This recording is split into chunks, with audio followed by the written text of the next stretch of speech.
Yo guys, check. Kamusta mga idol? So ayan, mag-update tayo ngayong Tuesday night mga lods. Alam nyo ba? Grabe mga idol, medyo malupit ang mangyayari ngayon. Kung ikaw scalper o trader, ngayon ka mapapasabak ngayong gabi mga lods, no? Pero kung budigero ka mga idol, panoorin mo na lang ang mangyayari ngayon dahil medyo malupit ang mangyayari ngayong gabi. Mga idol, magkakaroon tayo ng sobrang volatile ngayong gabi na to. No, so kasi kung titignan nyo mga idol, 8:30 PM mamaya magkakaroon tayo ng CPI, no? CPI ng 8:30 and then bukas naman Wednesday ng 8:30 din is PPI. So dalawang gabi tayong magkakaroon ng malupit na bakbakan sa chart mga idol, no? Matindi ang mangyayari ngayon. Pero napansin ko lang ngayon mga Lods sa mga ang tagal ko nang nagre-report ng CPI ng PPI. Pero ngayon ko lang nabasa na after ng report mga Lodi, may ganito. Fed Chairman Kevin Warren testifies. Kasi dati wala namang ganyan nung kay Jerome Powell. Wala namang magsasalita na Jerome Powell testify. Wala namang ganun. No, ganun din bukas. Fed Chairman Kevin Warren testify after ng paglabas ng statistic na yan. So, itong mga statistic na to, makakatulong to mga idol at malalaman natin kung anong mangyayari. Kung magre-rate hike ba, magre-rate cut ba, magpo-post ba. Dito babase yan sa mga statistic na yan mga idol. At malamang mamayang gabi mag-live si Boss Robo mga idol kasi bukod sa Tuesday ngayon may PPI mga idol, no, so sana makasabay tayo mamaya kay Boss Robo at hintayin natin kung ano yung mangyayari mga idol. Grabe yung mangyayari ngayon. So alam nyo na, sobrang excited natin bago ang lahat mga idol mga lods syempre like nyo yung video natin, alam nyo naman yan, sana pa like mga lods para nyo nang sinishare yung video pag nakalike at syempre, sa gusto ng ganitong content, everyday news, crypto news, trending news, global news mga idol, subscribe na kayo sa ating channel at click yung notification bell para hindi kayo nahuli sa ating mga balita mga idol. Lagi kayong advance mga loads, di ba? Ang lupit nun. So punta muna tayo sa ating chart muna mga idol. Nasa tingin ko, magkakaroon tayo. Kasi kung tinignan ko dito kanina, hindi pa ako nakaposition na. Kasi diskumpiyado ako dito sa 70% lang So dito mga idol, kung titingnan nyo, nasa 57 ngayon yung ating RSI mga idol. Pero kung lalayo tayo, magsuzoom out tayo ng konti kasi nasa 5 minutes time frame tayo Pag nag 15 minutes time frame tayo, no, ang makikita natin is ganito, no? Kung titignan nyo ang ating pwede siyang umangat, no? Pwede siyang umangat Parang abutin niya tong 30, 'di ba? Sa 15 minutes. Sa 1 hour, tignan natin. Ganun din. Ang tingin ko lang mga lods, correct me if I'm wrong na lang Pero dito sa 1 hour, parang magbabounce siya from this, 'di ba? Parang magbabounce siya pataas. Ganun yung nakikita ko sa 1 hour. Sa 4 hours naman, mga idol, check natin. Ganun din. Sa 4 hours, medyo parang, wala, ano din parang paakyat na rin to. Mga idol, kita nyo? May hook na siya. Para na siyang paangat. Sa 4 hours yan Sa 1 day time frame natin mga idol, check natin. Ang 1 day time frame natin, pwede rin naman siyang nag-drop. Kaya lang, kung titignan nyo, meron na rin siyang hook. Ayan pwede na rin siyang mag-recover sa 1 day time frame. So kung titignan natin, kaya lang syempre scalper tayo mga idol, di naman tayo position trader. So hintayin na lang natin kung ano mangyayari kasi from this parang ito sa tingin ko mas maganda kung bumaba na siya from this. Ayan kasi may hook na siya pababa naman Pwede na siyang bumaba diyan, no? And then saka na tayo po position ng long if ever lang naman mga loads, no? So ayan yung ating hinihintay ngayon dito sa ating chart mga lodi, no? Kasi medyo sa tingin ko 50-50 talaga ngayon. Lalo na sa mga news na malalaman nyo ngayon, pwede tayong mag-up, pwede tayong mag-down. 'Di ba? Magkakaroon pa tayo ng CPI mamaya. So umpisahan na natin yung balita natin para malaman niyo kung ano yung sinasabi ko. So ito na nga, napunta na tayo dito. Ito yung isa sa main geopolitical news natin mga idol, no? Trump has told the Congress the US is in a new war with Iran. Mayroon na naman. bagong gera na to, parang sinabi ni Trump, no? Mag-uumpisa siya ng 60-day war clock. 60 days. So July 14 ngayon.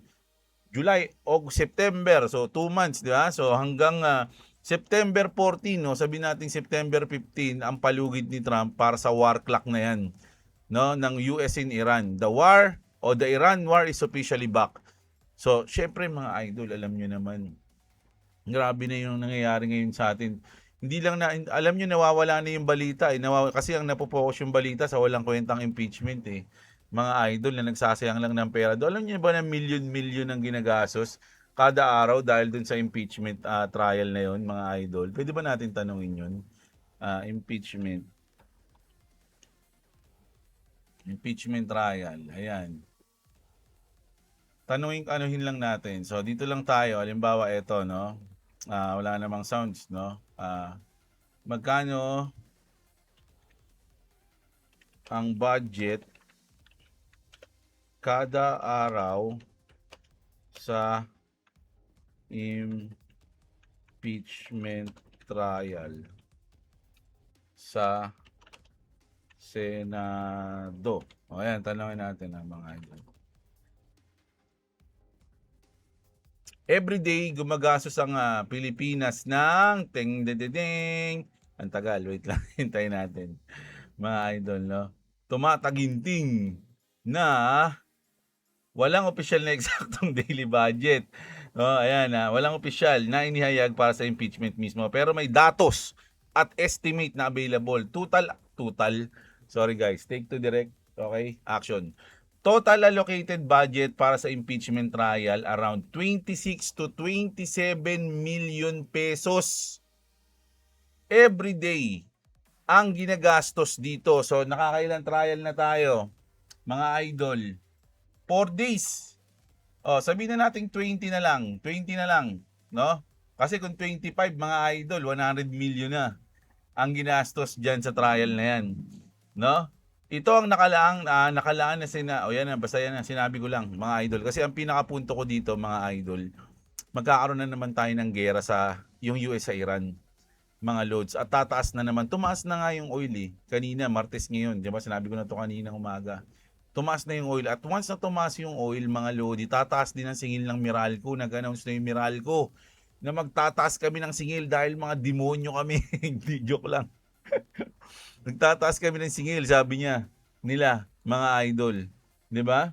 Joke lang po Meralco, baka maano tayo. Meron nga ako nabasang post. Sabi dun sa post, nagtatrabaho na lang kami para ipambayad sa Meralco. No? Binubuhay na lang namin yung Meralco. 'Di ba? Kasi kapag di kami nagbayad, wala. 'Di ba? Mas mabuti pa yung mga nasa mga squatter na may kuryente sila kasi illegal yung sa kanila. Hindi nila iniisip. Di ba? Mas okay pa yon. Kami na mga di pa sila nagbabayad ng tax, sabi nila. Pero lahat naman ng Pinoy nagbabayad ng tax, mga lods. Sabi nga nila, bumili ka lang ng something, may VAT na yon. So, ayun na yon, mga lods. No? So, pero ayun na nga, mga lods. Ang point ko dito, magkakaroon na naman tayo ng 60-day war clock. USA versus Iran. The Iran war is officially back. Ano ang magiging epekto nito, mga idol, sa Pilipinas? Alam niyo, hindi na kasi binabalita ito sa TV. Napansin nyo, marami tayong mga bagay sa Pilipinas na nararamdaman na natin yung hirap pero hindi natin nababalitaan sa mainstream. Kasi ang pinaka propaganda ng mainstream ngayon, maniwala kayo sa mga nangyayari na pinapalabas nila. Kung ano yung gusto nilang mapanood nyo, yun lang ang papanoorin nyo sa mainstream media, mga idol. So, ito yung isa sa reason kung ba't sa tingin ko baka mag-drop yung market, mga lods. Dahil nga, magkakaroon na naman tayo ng 60-day war clock, tama, no, sa US and Iran. So, isa yan sa mga reason natin, mga idol, no. Pero, marami ring good news. Hindi ko alam kung makaka-apekto yun, mga lodi, kasi, eto, medyo, kasi yung pag tinignan nyo yung Kalshi, yung percent na may papasa yung Clarity Act sa Kalshi, sobrang baba talaga, mga lods. Ngayon, tumaas siya ng 35% kasi sa Poly Market 46 eh. Sa Kalshi sobrang baba. Kaya ngayon tumaas na siya ng 35 para nabuhayin na sila agad.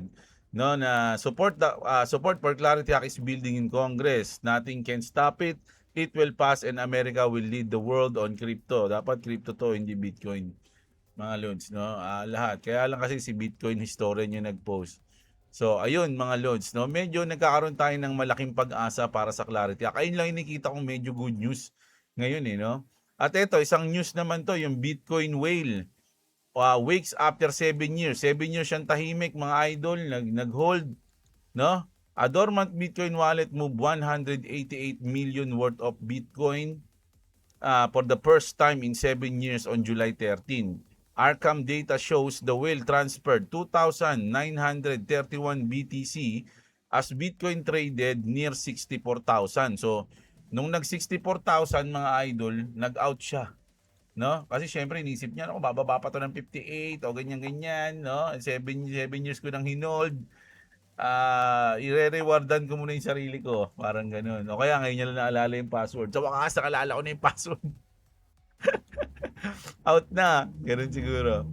The wallet was last active when Bitcoin was around 6,500 pa lang, no? Grabe. Ang laki nan, no? Ilan yan? 600% o something, ganun. Putting the unrealized gain close to tenfold according to on-chain lens, no? So paldo na siya niyan, mga idol, no? Pero bakit di niya kinuha ng 126,000 yung presyo ng Bitcoin? 'Di ba? So siguro kailangan niya na ngayon, hindi natin sure. Okay, so pero congrats agad mga lord, sana all. At ito na nga, yung isa sa mga Clarity Act natin. Alam nyo, si Warren, ito medyo pinersonal niya na kasi mga lods ito sa news na to. No? Warren wants ethic rules added to the Clarity Act. Basically, no official or their family should be allowed on profit of crypto laws they're voting on. Why now? Trump's new disclosure shows he made 1.4 billion. So ayan, alam na natin yung news na yan. So parang ang sinabi kasi dito ni Senator Warren, nagpasa siya ng letter na may pag-asa lang malalaki yung pag-asa ng mapasa yung Clarity Act kapag etong ethics na to is magawa, no? During to ban Trump family kasi ito mga lods, hindi papayag yung nito yung Republican kasi pininpoint nila Trump family lang. 'Di ba? Ang pangit naman yung batas na yun. Ba't ganun ka mag-isip, 'di ba? Parang ganun. Ba't naging specific family yung sinabi mo? Dapat lahat. 'Di ba? Sabi rito, Warren sent letter urging to ban Trump family from profiting of crypto. Ethics added before Clarity Act passes. So kailangan yung Trump family hindi makinabang. 'Di ba? Senator Warren just wrote a letter urging John Thune and Senator Schumer to change the Clarity Act by adding new ethics provision before the bill reaches the Senate floor. Warren wants the legislation to ban, ito dapat ganito dapat ban government official and their immediate family from profiting of cryptocurrencies while serving in office. Ito tama yan mga lods, no? Kasi lugi rin tayo niyan, lalo na wala naman tayong lugi yung mga normal na retailers, lamang sila pagka ganyan. Add conflict of interest safeguards before the bill advances.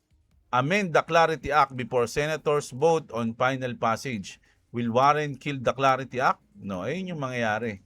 Mga idol, kung sakali man, mapipigilan niya ba yung pagpasa ng Clarity Act, no? Pero maraming positive na mapapasa siya before August 7, okay? Ano pa?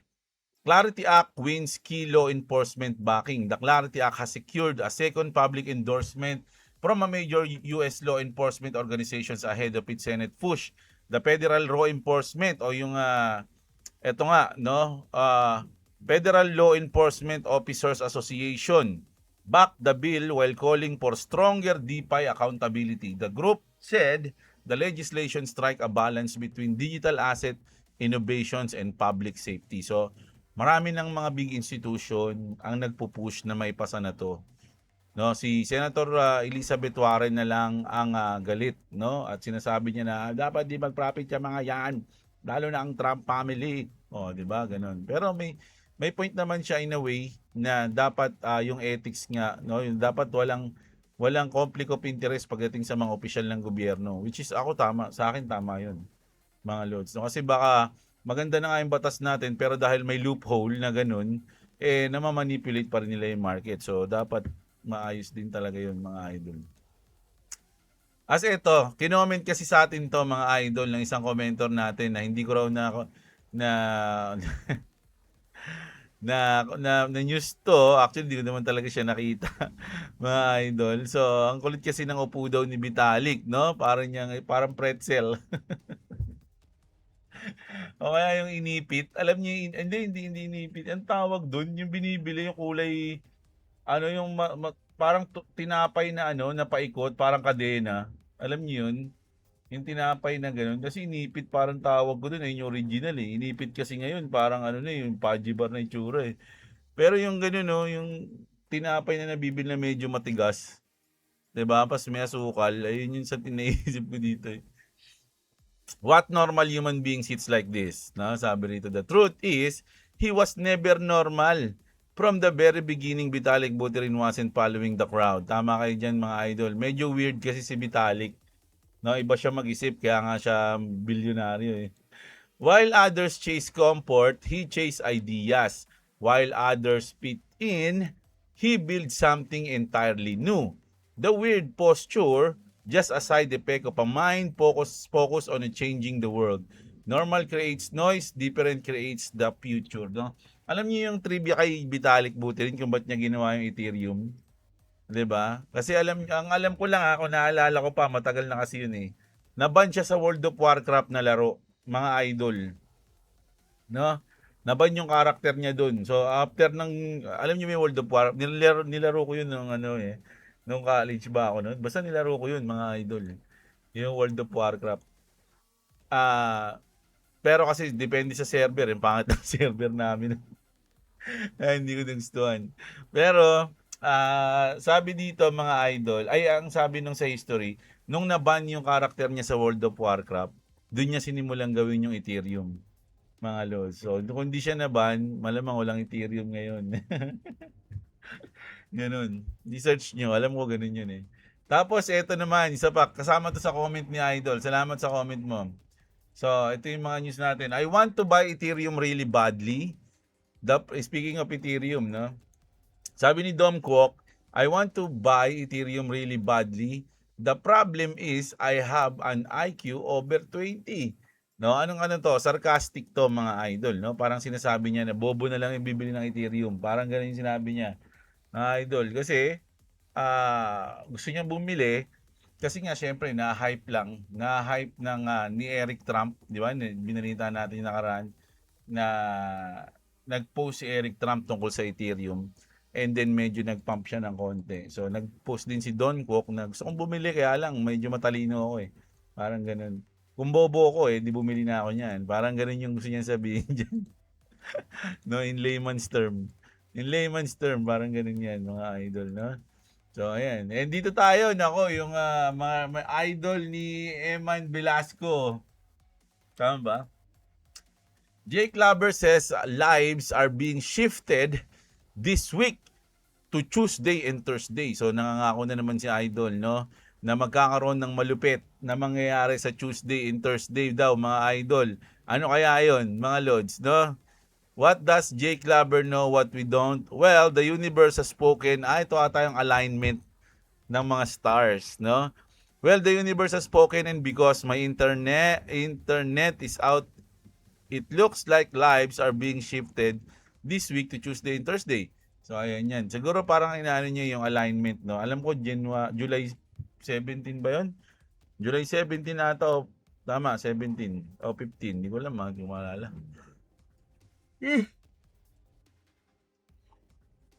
So, ayun, mga Lods. No? Ayun yung news natin ngayong gabi. Actually, mga idol, sabihin ko na sa inyo. Medyo maaga pa ngayon. No?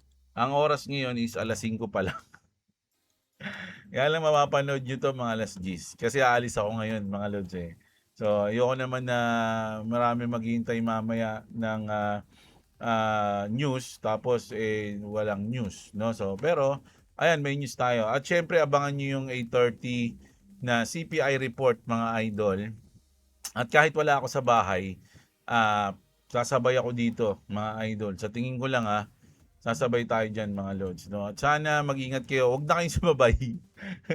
No? Kasi medyo delikado talaga yan mga idol eh. Kasi magalaw kapag may ganitong event. No? Ang diskarte dito mga lodi, kapag announce, wawasiwas yan. No? Ganyan. Woo! Pag good news mga idol, wawasiwas tapos sa taas siya papunta and then consolidation. Pwedeng mag-correction after. Kapag bad news naman, wawasiwas naman siya and then bababa siya tapos pwedeng bumaba pa or gumanon mag-correction. So, wasiwas muna. Ayun yung iwasan nyo mga idol. Yung wasiwas, baka maubos kayo ron mga lods. No? So, ayun. Kita-kits tayo mga idol sa susunod na video natin. Malamang bukas ng umaga mga lods. Pasensya na. Bukas na lang ako magbabasa ng comment. Talagang kailangan ng asikasuhin yung asikasuhin. So, kita-kits tayo mga idol. Maraming salamat sa inyo. Huwag nyo kalimutang i-like, subscribe ang ating video. Check nyo yung mga link sa baba ng description sa video natin. Ayun lang. Magandang araw sa inyo at What's up, what's up? alright.